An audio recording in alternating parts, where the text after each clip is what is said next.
তরকারি? কে খাবে? আমার ভাই খাবে? ভাই খাবি লুচি তরকারি?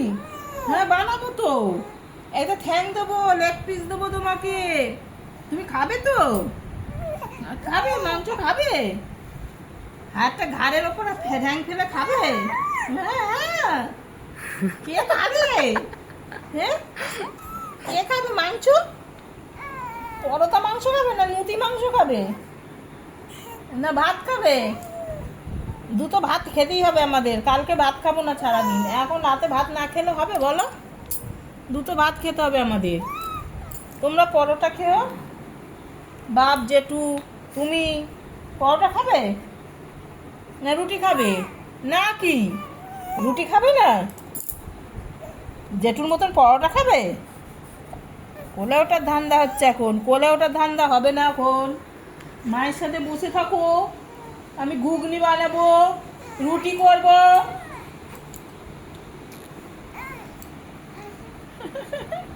কি করবো? কি করবো? এত বায়না কিসের? কিসের এত বায়না? এখন আবার কোথায় ঘুরতে যাবো? কালকে যাবো। কালকে কালকে যাবে তুমি আবার বের করতে? তুমি তো সারা রাস্তা ঘুমিয়ে পড়লে।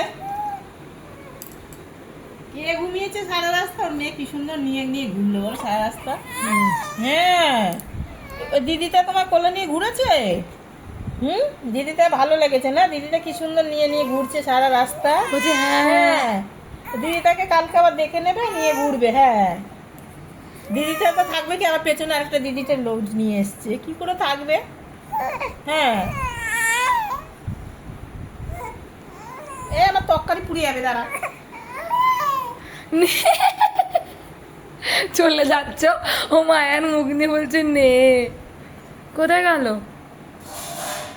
দেখো? কি কি বোঝে না এখানে। তুমি চলে গেছো, এখানে দেখো চুপ হয়ে গেল। কি করেছে ঠাম্মা? ঠাম্মা নিচ্ছে না। হ্যাঁ বাবা আসলে সব রিপোর্ট দেবে। হ্যাঁ 1 মাসের মাইনে কাটে নেবে বাবা তো আবার। ঠিক আছে বাবাকে বলে দেবে বাবাই আসলে। হ্যাঁ আচ্ছা ঠিক আছে। হ্যাঁ বলে মা কিন্তু ডিউটি দিয়েছে আমার সাথে, ঠাম্মু কিন্তু কোনো ডিউটি দিচ্ছে না। হ্যাঁ বাবাকে সব বলে দেবে। হ্যাঁ হ্যাঁ ঠিক আছে ঠিক আছে বলে দেবে। বলবো 1 মাসের মাইনে কাটা। ঠিক আছে ঠাম্মুর মাইনে কাটা, মা শুধু মাইনে পাবে। ঠিক আছে তোমার বাবা বলেছে যে তুই কিছু করবি না, শুধু ছেলেকে ডিউটি দিবি। আমি তো ডিউটি ঠিকঠাক দিচ্ছি। ঠিক আছে ঠাম্মু দিচ্ছে না, তাই তো? রান্না খাওয়া সব বন্ধ করে ডিউটি দিতে হবে এখন ছেলেকে, ওর বাবার বক্তব্য।